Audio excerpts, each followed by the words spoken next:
नमस्कार दर्शक बंधु शुभ सकाळ। आज हूँ एप्रिल मास 5 तारिख रविवार। चलतु नजर पकाइबा आज दिन राज्य और देश विदेशर 20टी गुरुत्वपूर्ण खबर उपरे। ता पूर्व जदि आपण चैनल नुआ करी अछंती तेबे वीडियोटी को गोटे लाइक एवं शेयर करबा सह चैनल को सब्सक्राइब करी कमेंट बॉक्स रे आपण केउ जिल्लारू वीडियोटी को देखुचंती जणांतु जहा फଳରେ प्रत्येक दिन एपरी नुआ नुआ अपडेट सर्वप्रथमे पाई परिबे। आजिर प्रथम खबर 9 वाट एलईडी बल्ब दिन सारा जलिले मध्य उठिबो कम बिल।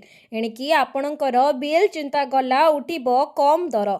वर्तमान समय रे बिजुली संचय करबा आमर बजेट पई अत्यंत जरूरी होई पड़िथिबा बेले पारंपरिक बल्ब अपेक्षा एलईडी बल्ब रो बहुल व्यवहार करा जाउची। एथि पई सठिक बल्ब चयन करी आपणकर बिजुली संचय पई बड़ परिवर्तन करि परिबे। पुराना बल्ब तुलना रे एलईडी बल्ब 80 रु 90% कम बिजुली खर्च करे एवं अधिक समय पर्यंत चले। तेबे अनेकंक मनरे एही प्रश्न आसे जे जदि 9 वाट रो एलईडी बल्ब 24 घंटा पर्यंत चले तेबे बिजुली उपरे केते प्रभाव पड़िबो।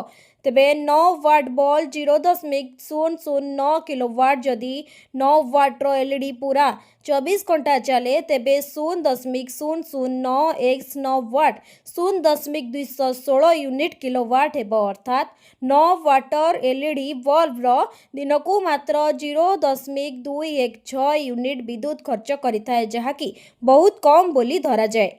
परवर्ती खबर प्रबल विरोध पर पेट्रोल दाम ह्रास कले सरकार। ईरान युद्ध जोगु सरकार इंधन मूल्य रे व्यापक वृद्धि करबा परे पाकिस्तान राजधानी एवं सर्वाधिक जनबहुल प्रदेश रे सरकारी परिवहन आगामी मास पई मागणा हेबो बोली अधिकारी माने कहिसंती। पेट्रोल मूल्य रे 42.7% वृद्धि करी 485 टंका प्रति लिटर करबा निष्पत्ति परे रास्ता विरोध एवं इंधन पंप गुड़ी मोटरसाइकेल लंबा धाड़ी पर यही घोषणा करा जायछि। प्रधानमंत्री शहबाज शरीफ तांको निष्पत्ति ओहरी जाइथिले एवं कहिथिले जे लेवी ह्रास करुछंती एवं पेट्रोल मूल्य प्रति लिटर 378 टंका स्थिर करुछंती। एही ह्रास अति कम रे गोटे मास पई प्रযোज्य हेबो। एहा एक टेलीविजन जातीय संबोधन कहिसंती मु प्रतिश्रुति देउछि जे पर्यंत तुमर जीवन स्वाभाविक न हुए से पर्यंत मु विश्राम नेबी नहीं। से आहरी मध्य कहिसंती शरीफ डीजेल रो मूल्य ह्रास करिनाहांती जहा 54.9% मूल्य वृद्धि परे प्रति लिटर पिछा 520 टंका रहिबो। परवर्ती खबर एप्रिल आरंभरू डराइलाणी ताती। एबेठू डराइलाणी ताती। एप्रिल आरंभरू उपकूलरू पश्चिम उत्तररू आभ्यंतरीण ओडिशा सबुठी टाई टाई खरा। 2 दिन भितरे 4 डिग्री तापमात्रा वृद्धि। दिन 11 रु पदाकू बाहरिबा कष्टकर होई पड़ुची। एबेठू असह्य खरा कलबल कलाणी। उपकूल रे आर्द्रता अधिक जोगु गुळुगुळी नयांत करुची। दिन 11:30 सुधा झारसुगुड़ा रे सर्वाधिक 39.4 डिग्री तापमात्रा रेकर्ड होईची। पाखापाखी 40 डिग्री तापमात्रा रहुची। आगकू तापमात्रा बढ़िबा नै आगुआ आकलन करिची पाणीपाग विभाग। राजधानी भुवनेश्वर रे पारद 36.2 डिग्री, चांदवाली 36.4 डिग्री, बालेश्वर रे 37 डिग्री रेकर्ड करा जायछि। सेहीपरि दिन 11:30 सुधा आर्द्रता जदि देखिबा पारादीप रे सर्वाधिक 70% आर्द्रता रही। पुरी रे 69% थिबा बेले गोपालपुर रे 67, चांदबाली रे 53% रही। परवर्ती खबर ग्रीष्म प्रभाव को नजरे रखी सकाळुआ स्कूल आरंभ। ग्रीष्म प्रभाव को नजरे रखी राज्य सरकार पक्षरु सकाळुआ स्कूल पई निष्पत्ति निया जायछि। छात्र छात्री मानकर सुरक्षा और स्वास्थ्य को प्रथम गुरुत्व देई स्कूल समय रे परिवर्तन करा जायछि। सरकार निर्देश अनुसार सकाळ 6:30 रु 10:30 पर्यंत पाठ पढ़ा चलिबो। तातीर प्रकोप वृद्धि पाइबारु मध्याह्न समय को एड़ाइबा पई एही सकाळुआ समय धार्य करा जायछि। ए नै समस्त सरकारी और बेसरकारी स्कूल को आवश्यक निर्देश होइछि। तेबे ग्रीष्म छुट्टी परे ପୂର୍ବରୁ ଜାରି ହୋଇଥିବା ନିର୍ଦ୍ଦେଶାବଳୀ ଅନୁଯାୟୀ ସ୍କୁଲ ସମୟ ସ୍ୱାଭାବିକ ଭାବରେ ଜାରି ରହିବ। ସକାଳୁଆ ସ୍କୁଲ ହେବା ସହ ସ୍କୁଲ ପରିଚାଳନା ପାଇଁ ବିଭାଗ ପକ୍ଷରୁ ଗାଇଡଲାଇନ୍ ମଧ୍ୟ ଜାରି କରାଯାଇଛି। ପାନୀୟ ଜଳର ଉପଲବ୍ଧତା ରହିବା ସୁନିଶ୍ଚିତ କରିବା ବେଳେ ଆବଶ୍ୟକୀୟ ସ୍ଥଳେ ପାନୀୟ ଜଳ ଯୋଗାଣ ସୁନିଶ୍ଚିତ କରିବା ପାଇଁ ସ୍କୁଲ କ୍ୟାମ୍ପସ ଭିତରେ ଥିବା ନଳକୂପଗୁଡ଼ିକୁ ମରାମତି କରାଯିବା ସହ ପ୍ରତିଦିନ ଏକ ନିର୍ଦ୍ଦିଷ୍ଟ ସମୟରେ ପାଣି ଘଣ୍ଟି ସହିତ ପାନୀୟ ଜଳ ବିରତି ରହିବ। ପରବର୍ତ୍ତୀ ଖବର, ଇଶ୍ରମ କାର୍ଡରେ ମିଳିବ 3000 ଟଙ୍କା। ଇଶ୍ରମ କାର୍ଡରେ ମିଳିବାକୁ ଯାଉଛି 3000 ଟଙ୍କା ପ୍ରତି ମାସରେ। ଆପଣ ଜାଣିକି ଖୁସି ହେବେ ଯଦି ଆପଣଙ୍କ ପାଖେ ଇଶ୍ରମ କାର୍ଡଟିଏ ଅଛି ଓ ଆପଣଙ୍କର ବୟସ 18ରୁ 40 ବର୍ଷ ଭିତରେ ଅଛି, ତେବେ ଆପଣ 3000 ଟଙ୍କା ପ୍ରତି ମାସରେ ପାଇପାରିବେ, ଯାହା ଆପଣଙ୍କୁ ପେନସନ ରୂପରେ ମିଳିବ। ଏହି ସ୍କିମ୍ର ନାମ ହେଉଛି ଶ୍ରମୟୋଗୀ ମାନ-ଧନ ଯୋଜନା। ଇଶ୍ରମ କାର୍ଡ ଯେଉଁମାନଙ୍କର ଅଛି ସେମାନେ ଏଥିରେ ଫାଇଦା ନେଇପାରିବେ। ଇଶ୍ରମ କାର୍ଡ ଅଫିସିଆଲ ୱେବସାଇଟରେ ମଧ୍ୟ ଏହି ସ୍କିମ୍ ମେନସନ ରହିଛି। ଆପଣ ଇଶ୍ରମର ଅଫିସିଆଲ ୱେବସାଇଟକୁ ଯାଇ ଶ୍ରମୟୋଗୀ ମାନ-ଧନ ଯୋଜନା ଉପରେ କ୍ଲିକ୍ କରନ୍ତୁ। ଏଥିରେ ଆପଣଙ୍କର ବୟସ 18ରୁ 60 ହୋଇଥିବା ଦରକାର ଏବଂ ଆପଣଙ୍କର ରୋଜଗାର 15,000 ଭିତରେ ହୋଇଥିବା ଦରକାର। ତାହେଲେ ଆପଣ ଆପ୍ଲାଏ କରିପାରିବେ। ଯଦି ଆପଣଙ୍କର ଆପ୍ଲାଏ କରିଥିବେ ତେବେ ପ୍ରତି ମାସରେ 55 ଟଙ୍କାରୁ 200 ଟଙ୍କା ପର୍ଯ୍ୟନ୍ତ ନିବେଶ କରିବାକୁ ପଡ଼ିବ ଆପଣଙ୍କର ବୟସ ଅନୁସାରେ ଏବଂ 60 ବର୍ଷ ପରେ ଆପଣଙ୍କୁ ମାସକୁ ମାସ ପେନସନ 3000 ଟଙ୍କା ସରକାର ତରଫରୁ ମିଳିବ। ଆପଣ ଏହାକୁ ଜନସେବା କେନ୍ଦ୍ରରେ ନେଇ ମଧ୍ୟ ଆବେଦନ କରି ଲାଭ ଉଠାଇ ପାରିବେ। ପରବର୍ତ୍ତୀ ଖବର, ମଧ୍ୟପ୍ରାଚ୍ୟ ଯୁଦ୍ଧ ମଧ୍ୟରେ ପାକିସ୍ତାନରେ ତୈଳ ସଙ୍କଟ। ଇସଲାମାବାଦରେ 30 ଦିନ ପାଇଁ ମାଗଣା ପରିବହନ। ଇରାନ ସମ୍ପର୍କିତ ଭୂ ରାଜନୈତିକ ତଣାପୋଡ଼ା ମଧ୍ୟରେ ପାକିସ୍ତାନର ତୈଳ ସଙ୍କଟ ଗଭୀର ହେଉଥିବାର ଦେଖାଦେଉଛି। ତୈଳ ଅଭାବ ଯୋଗୁଁ ପେଟ୍ରୋଲ ଓ ଡିଜେଲ ଦର ଦ୍ରୁତ ଗତିରେ ବୃଦ୍ଧି ପାଇଛି, ଯାହା ସାଧାରଣ ଲୋକଙ୍କ ଜୀବନକୁ ପ୍ରଭାବିତ କରୁଛି। ଏହି ପରିସ୍ଥିତିକୁ ଦେଖି ପାକିସ୍ତାନର ପ୍ରଧାନମନ୍ତ୍ରୀ ଶାହବାଜ ସରିଫ ଏକ ବଡ଼ ଘୋଷଣା କରିଛନ୍ତି। ଇସଲାମାବାଦରେ ଆଗାମୀ 30 ଦିନ ପାଇଁ ସମସ୍ତ ସାଧାରଣ ପରିବହନକୁ ମାଗଣା କରାଯାଇଛି, ଯାହାଦ୍ୱାରା ଲୋକମାନେ ନିଜସ୍ୱ ଯାନ ବ୍ୟବହାର କମ୍ କରିପାରିବେ। ତେବେ ସୂଚନା ଅନୁଯାୟୀ ଇରାନ ଦ୍ୱାରା ହରମୁଜ ପ୍ରଣାଳୀ ନାକବନ୍ଦୀ କରାଯାଇଥିବାରୁ ତେଲ କ୍ୟାଣ୍ଟରଗୁଡ଼ିକ ଅଟକି ରହିଛି। ଫଳରେ ଆମଦାନୀ ଉପରେ ନିର୍ଭରଶୀଳ ପାକିସ୍ତାନ ତୈଳ ଯୋଗାଣ ଗୁରୁତର ଭାବେ ପ୍ରଭାବିତ ହୋଇଛି। ଚୀନ ଓ ଭାରତ ଭଳି ଦେଶଗୁଡ଼ିକ ତାଙ୍କର ତୈଳ ଭଣ୍ଡାର ବୃଦ୍ଧି କରିଥିବା ବେଳେ ପାକିସ୍ତାନର ଭଣ୍ଡାର ଅଭାବ ଦେଖାଦେଉଛି। ଏହା ପ୍ରଭାବରେ ପେଟ୍ରୋଲ ଦର ପ୍ରତି ଲିଟର ପିଛା 458 ଟଙ୍କା ଓ ଡିଜେଲ ଦର 520 ଟଙ୍କାରେ ପହଞ୍ଚିଛି। କିରୋସିନ ମୂଲ୍ୟ ମଧ୍ୟ ପ୍ରତି ଲିଟର ପିଛା 457 ଟଙ୍କା ରହିଛି। ପରବର୍ତ୍ତୀ ଖବର, ପୁଣି ଏହି ତାରିଖରେ ସୁଭଦ୍ରା 10,000 ଟଙ୍କା ମିଳିବ। ସୁଭଦ୍ରା ଯୋଜନାକୁ ନେଇ ଆସିଲା ଏକ ବଡ଼ ଗୁରୁତ୍ୱପୂର୍ଣ୍ଣ ଖବର। ବର୍ତ୍ତମାନ ସୁଭଦ୍ରା ଯୋଜନାର ନୂଆ ଆବେଦନ ଆରମ୍ଭ ହୋଇଯାଇଛି, ଯାହାକି ଏପ୍ରିଲ 1ରୁ ଆରମ୍ଭ ହୋଇ 30 ଏପ୍ରିଲ ପର୍ଯ୍ୟନ୍ତ ଚାଲୁ ରହିବ। ଯଦି ଆପଣମାନେ ସୁଭଦ୍ରା ଟଙ୍କା ପାଇବାକୁ ଚାହୁଁଛନ୍ତି ତେବେ ପ୍ରଥମେ ନିଜର ଏହି ସବୁ ଗୁରୁତ୍ୱପୂର୍ଣ୍ଣ ଡକୁମେଣ୍ଟ ଠିକ୍ କରିନିଅନ୍ତୁ, ତାପରେ ଆବେଦନ କରନ୍ତୁ। ପ୍ରଥମେ ନିଜର ବ୍ୟାଙ୍କ ଖାତା ସହ ଆଧାର କାର୍ଡଟି ଲିଙ୍କ ରହିବା ଦରକାର ଏବଂ ଆଧାର କାର୍ଡରେ ମୋବାଇଲ ନମ୍ବର ଲିଙ୍କ ଥିବା ଦରକାର। ଯେଉଁ ମୋବାଇଲ ନମ୍ବର ଲିଙ୍କ ଅଛି ସେହି ନମ୍ବରଟି ଚାଲୁ ରହିଥିବା ଦରକାର, ଅର୍ଥାତ୍ ସେଥିରେ OTP ଆସିପାରୁଥିବା ଦରକାର। ଯଦି ଆପଣଙ୍କର DBT ଏନେବୁଲ ଅଛି ତେବେ ଆପଣ ସୁଭଦ୍ରା ଯୋଜନାରେ ଆବେଦନ କରିପାରିବେ।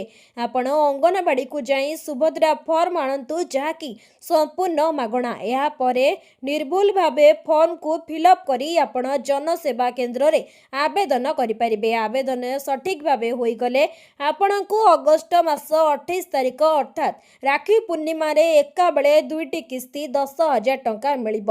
ଏହା ସହ ସୁଭଦ୍ରା ପଞ୍ଚମ କିସ୍ତି 5,000 ଟଙ୍କା ମଧ୍ୟ ରାକ୍ଷୀ ପୂର୍ଣ୍ଣିମାରେ ଆସିବ। ଯଦି ଆପଣ ନିର୍ଭୁଲ ଭାବେ ଆପଣଙ୍କର ଡକୁମେଣ୍ଟଟିକୁ ଭେରିଫାଏ କରୁଛନ୍ତି ତେବେ ଆପଣ ମଧ୍ୟ ସୁଭଦ୍ରା ଯୋଜନାର ଯୋଗ୍ୟ ହିତାଧିକାରୀ ଭାବେ ଗଣା ହୋଇପାରିବେ। ପରବର୍ତ୍ତୀ ଖବର, ଚାକିରି ଗଲେ ବି ଟେନସନ ନାହିଁ, ପକେଟକୁ ତୁରନ୍ତ ଆସିବ ଟଙ୍କା। କମ୍ପାନୀ ପାଇଁ ଜାରି ହେଲା କଡ଼ା ନିର୍ଦ୍ଦେଶ। ଶ୍ରମିକ ଏବଂ କର୍ମଚାରୀମାନଙ୍କ ପାଇଁ ଏକ ବଡ଼ ଖୁସି ଖବର। କେନ୍ଦ୍ର ସରକାରଙ୍କ ନୂଆ ଲେବର କୋଡ୍ ଲାଗୁ ହେବା ପରେ ଏବେ କର୍ମଚାରୀଙ୍କୁ ନିଜର ବକେୟା ପ୍ରାପ୍ୟ ପାଇଁ ମାସ ମାସ ଧରି ଅପେକ୍ଷା କରିବାକୁ ପଡ଼ିବ ନାହିଁ। ଯଦି ଆପଣ କୌଣସି କମ୍ପାନୀରୁ ଚାକିରି ଛାଡ଼ୁଛନ୍ତି କିମ୍ବା ଆପଣଙ୍କୁ ବାହାର କରାଯାଉଛି ତେବେ ମାତ୍ର 2 ଦିନ ୱାର୍କିଂ ଡେଜ୍ ମଧ୍ୟରେ ଆପଣ ଆପଣଙ୍କ कंपनी समस्त हिसाब सारी पैसा देबाकू पड़िबो। तेबे कोड ऑन वेल्स अनुଯାयी 2019 अधीन नुआ व्यवस्था लागू करा जायछि। पूर्वरु कर्मचारी माने चाकरी छाड़िबा परे सेमानकर बकेया दरमा एवं अन्य राशि पाइबा पई 30 रु 90 दिन पर्यंत समय लागुथिला। एही कारणरू कर्मचारी माने घर भड़ा देबा किंबा मासिक खर्च तुलाइबारे अनेक समस्यार सम्मुखीन हेउथिले। किंतु एबे नुआ नियम अनुଯାयी चाकरीर शेष कार्य दिवसर मात्र 48 घंटा मध्य सेटलमेंट करने बाध्यतामूलक होइछि। जेतेबेले जड़े कर्मचारी कंपनी छाड़ती तांकू केवल दरमा नुहे बरं अन्य सुविधा मध्य मिलिथाय। परवर्ती खबर शिशु बाटिका मिसिब समस्त अंगनवाड़ी 6 कोटी रे निर्माण हेब स्कूल। राज्य में प्राथमिक शिक्षा को आउरी सुदृढ़ करने बड़ पदक्षेप ग्रहण करा जायछि। शिशु बाटिका समस्त अंगनवाड़ी केन्द्र को एकत्र कराजिबो बोली मुख्यमंत्री मोहन चरण माझी घोषणा करिसेंति। एहा सह 6 कोटी टंका व्यय नूतन स्कूल निर्माण कराजिबो। भुवनेश्वर राजभवन स्कूल परिसर में आयोजित राज्य स्तरीय खड़ी छुआ उत्सव में जोगदे मुख्यमंत्री यही सूचना देथिले। से पिलामानंक सह मिसी तांको हाथ धरी पाठ पढ़ाइथिले एवं पारंपरिक भावे ब्रह्मा विष्णु महेश्वर मध्य लेखाई खड़ी छुआइथिले। मुख्यमंत्री कहिथिले जे प्रति गाँव रे मॉडल स्कूल स्थापन कराजिबो एवं 5 एकर जमी रे गोदावरीश मिश्र प्राथमिक विद्यालय निर्माण हेबो। विद्यालय मानकरे 100% नाम लेखा निश्चित करने से विशेष गुरुत्व देथिले। एहा सह 5 लाख निमंत्रण पत्र मध्य बंटन कराजिबा पई सूचना मिली। एपटे विद्यालय और गणशिक्षा मंत्री पाठ्य पुस्तक बंटन समय मध्य बड़ सूचना देछंती। जातीय शिक्षा नीति पर नूतन पाठ्य पुस्तक प्रस्तुति चली। परवर्ती खबर कर्मचारी दरमा वृद्धि को नहीं आसिला बड़ अपडेट। एणिकी प्रतिशत बढ़िबा शुणी खुशी रे नाचिले। केंद्र सरकारी कर्मचारी और पेंशन भोगी एक खुशी खबर। नुआ अष्टम वेतन कमिशन द्रुत गति रे आगकू बढ़ुची। जदि यही कमिशन कार्यकारी हुए तेबे दरमा और पेंशन ने एक बड़ वृद्धि हेबो। अष्टम वेतन कमिशन सप्तम वेतन कमिशन को बदलाई देबो। यार सुपारिश अनुଯାयी 49 लाख केंद्र सरकारी कर्मचारी और 68 लाख पेंशन भोगी दरमा और पेंशन ने प्राय 34% वृद्धि पाई परिबो। तेबे एनडीटीवी रिपोर्ट अनुଯାयी कमिशन 2.57 फिटमेट फैक्टर बाबद विचार करुछंती। फिटमेट फैक्टर हेउची कर्मचारी मूल दरमा को गुणन करबा पई व्यवहृत संख्या। जदि 2.57 एक फैक्टर व्यवहार करा जाए तेबे दरमा हाराहारी प्राय 34% वृद्धि पाइब। पेंशन पाई समान नीति प्रযোज्य हेब। पूर्व वेतन कमिशन वेतन वृद्धि सहित अवसर प्राप्त कर्मचारी को सहायता करबा पई पेंशन को मध्य समान भाबरे संशोधन करा जायछि। तेणु पेंशन भोगी माने कर्मचारी परि समान भाबरे लाभ पाइबे। परवर्ती खबर ईरान युद्धर प्रभाव पानी पीवा भी हेब महंगा। बढ़िलाणी पानी बोतल दर। भारत में धीरे धीरे गरम बढ़िबारे लागिलाणी। देश में अनेक स्थान में तापमात्रा 45 डिग्री पार हो जिबार मध्य अनेक संभावना रही। एतिमध्यरे ईरान ने चलिथिबा भीषण युद्ध मध्यरे प्लास्टिक जातीय कंचा माल मिलिबारे असुविधा हेउथिबारु पानी बोतल शिल्प उपरे गभीर प्रभाव पड़ुछि। तेबे गत मासरे बिस्लेरी भली अग्रणी पानी बोतल मैन्युफैक्चरिंग कंपनी प्लास्टिक पानी बोतल दर उपरे 11% वृद्धि करिथिबारु 1 लिटर पिछा पाइथिबा 12टी बोतल थिबा प्याज 24 टंका महंगा होइछि। तेबे न्यूज एजेंसी रॉयटर्स अनुଯାयी बेली एवं क्लियर प्रीमियम भली ब्रांड गुड़िक मध्य निजर पानी बोतल दाम बढ़ाइछंती। तेबे डेटा फॉर इंडिया एक रिपोर्ट अनुଯାयी भारत प्राय 15% शहरी एवं 6% ग्रामांचल परिवार पानी पीवा पाई बोतल बंद पानी उपरे निर्भर करती। जदि यह एक महंगा विकल्प विशेष करी गाँ गहली रे लोकों पाई तथापि अनेक स्थान रे स्वच्छ पीवा पानी अभाव जोगु लोके याकु व्यवहार करने को बाध्य हेउचंती। भारत अनेक भागरे सफा पानी एबे भी बड़ एक चैलेंज होई रहिछि। परवर्ती खबर ओडिया भाषा रे नाम फलक न रहिले गणिबे जरिमाना। ओडिया भाषार नाम फलक न रहिले हेबो एक्शन। शुद्ध ओडिया भाषा रे लेखा हेबो दुकान एवं वाणिज्य प्रतिष्ठानर नाम। जदि न लेखिबे तेबे आईन रो धारा 35 अनुଯାୟୀ दंडित हेबे। लोयर पीएमजी रो ओडिया पक्ष 2026 पालन अवसर में श्रम विभाग पक्षरु समस्त दोकानी और वाणिज्यिक प्रतिष्ठान मालिकों को कड़ा वार्ता दिया जायछि। दोकान एवं वाणिज्यिक प्रतिष्ठान नाम फलक ओडिया भाषा रे निर्भुल एवं स्पष्ट भाव में लेखिबा एणिकी बाध्यतामूलक होइछि। जदि कोनोसी दोकान एवं वाणिज्य प्रतिष्ठान ओडिया रे नाम फलक न लेखंती तेबे सेही प्रतिष्ठानर मालिकों को प्रथम थर नियम उल्लंघन पई अति कम रे 5,000 टंकारु 10,000 टंका पर्यंत जरिमाना देबाकू पड़िबो। सेहीपरि द्वितीय किंबा परवर्ती थर उल्लंघन करिबा परे अति कम रे 10 रु 20,000 टंका पर्यंत जरिमाना देबाकू पड़िबो। परवर्ती खबर पुरी अंतर्जातीय विमान बंदर पर जोगाई दियाजिबो 27.887 हेक्टर जंगल जमी। पुरी अंतर्जातीय विमान बंदर पर मिलिला जंगल जमी अनुमति। विमान बंदर पर जंगल मंजूरी प्रदान कला परिवेश जंगल एवं जलवायु परिवर्तन मंत्रालय। पुरी जंगल विभाग तरफ अंतर्जातीय विमान बंदर पर 27.887 हेक्टर जमी जोगाई दियाजिबो। पुरी रे श्री जगन्नाथ अंतर्जातीय विमान बंदर निर्माण पर नीतिगत स्टेज 1 जंगल मंजूरी प्रदान करा जायछि। केंद्र सरकार परिवेश मंत्रालय यह प्रकल्प को किसी शर्त सहित अनुमति देइछन्ति। नीतिगत भावे राजी किंतु चूड़ांत अनुमति पूर्व किछि नियम पालन करबाकू पड़िबो। क्षतिपूरण हेउथिबा पई अन्य स्थान रे नुआ गछ लगाइबाकू हेबो। जंगल जमी व्यवहार पई आवश्यक खर्च भरणा करबाकू हेबो। स्थानीय प्रशासन एवं आवश्यक स्थले जनजातिंकर सहमति नेबो एवं जीवजंतु और परिवेशर जत्न नेबा पई व्यवस्था करबा सह राज्य सरकार किंबा विमान बंदर कर्तृपक्ष समस्त शर्त पूरण करबाकू बाध्य। परवर्ती खबर मेडिकल स्टोर पर नुआ नियम लागू। एबे बिना सीसीटीवी रे बिक्री होई पारिबनी औषध। कैमेरा नजर रहिबे ग्राहक। देश में औषधर खुचरा बिक्री एवं यार अपव्यवहार को रोकिबा पई केंद्र सरकार एक बड़ पदक्षेप ग्रहण करिसेंति। एबे समस्त मेडिकल स्टोर रे सीसीटीवी कैमेरा लगाइबा बाध्यतामूलक करा जायछि। तेबे ड्रग कंसल्टेटिव कमिटी डीसीसी एही प्रस्ताव को मंजूरी देइथिबा बेले याकू खूब शीघ्र सारा देश में लागू करा जिवो। तेबे डीसीसी रो निर्देश अनुसार कैमेरा गुड़ी को दुकान रे एपरि स्थान रे लगा जिवो जेउठारु औषधर किणा बिका एवं ग्राहकों कारोबार स्पष्ट भावे दृश्यमान हेबो। केवल दुकान बाहर नुहे बरं काउंटर निकटरे कैमेरा रहिबा जरूरी जहा द्वारा प्रतिटी कारोबार उपरे सरकारी नजर रही परिबो। औषधर अपव्यवहार रोकिबा जातीय शिशु अधिकार संरक्षण आयोग अभियोग पर यह निष्पत्ति निया जायछि। किछि निर्दिष्ट औषधर अनियंत्रित बिक्री एवं यार निशा भावे व्यवहार को रोकिबा पई यार मुख्य उद्देश्य जारी होइछि।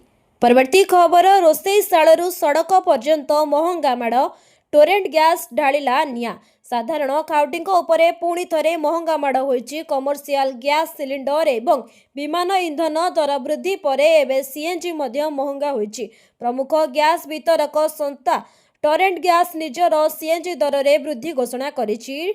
तेबे रेंट गैस पक्षरु सीएनजी दर रे प्रति किलोग्राम पिछा 2.50 टंका वृद्धि करा जायछि। पूर्वरु घरोई तैल कंपनी नायरा पेट्रोल एवं डीजेल दर बढ़ाई सारिथिबा बेले एबे सीएनजी महंगा हेबा फଳରେ यातायात खर्च वृद्धि पाइबार आशंका देखा देछि। तेबे सरकारी तैल कंपनी गुड़िकु ए पर्यंत पेट्रोल एवं डीजेल दर रे कोनोसी परिवर्तन करिनाहांती। साधारण जनता और ऑटो चालक एबे चिंतारे थिबा बेले इंधन दरर एही क्रमागत वृद्धि को नहीं साधारण जनता मध्य उद्वेग प्रकाश पाइछि। स्थानीय लोकंकर कहवा अनुसार गोटे पटे परिबा दर बढ़ुथिबा बेले अन्य पटे इंधन महंगा हेबा फଳରେ मासिक बजेट बिगिड़बारे लागिछि। जीविका उपरे प्रभाव ऑटो रिक्शा चालक माने एही वृद्धि को नहीं क्षोभ प्रकाश करथिबा बेले सीएनजी दर बढ़िबा फଳରେ सेमानकर लाभ कमी जाउछि जहा सेमानकर गुजुराण मेंटाइबारे बड़ बाधक साजिछि। परवर्ती खबर पर्यटकों प्रथम पसंद हेबो ओडिशा। विश्वस्तरीय पर्यटन पाई योजना ओडिशा को पर्यटक मानकर प्रथम पसंद राज्य भावे गढ़ी तोलिबाकू राज्य सरकार जोरदार पदक्षेप नेउचंती। एही परिप्रेक्षी रे मुख्य शासन सचिव अनु गर्ग एमिति प्रतिक्रिया रखिचंती। तांको अध्यक्षतार एक गुरुत्वपूर्ण बैठक आयोजित होइथिला जोंथिरे समस्त विभागर सचिव माने जोग देइथिले। बैठक रे राज्यर पर्यटन खाता को किपरि विश्वस्तरीय कराजिबो सेथिपाई खास आलोचना होइथिला।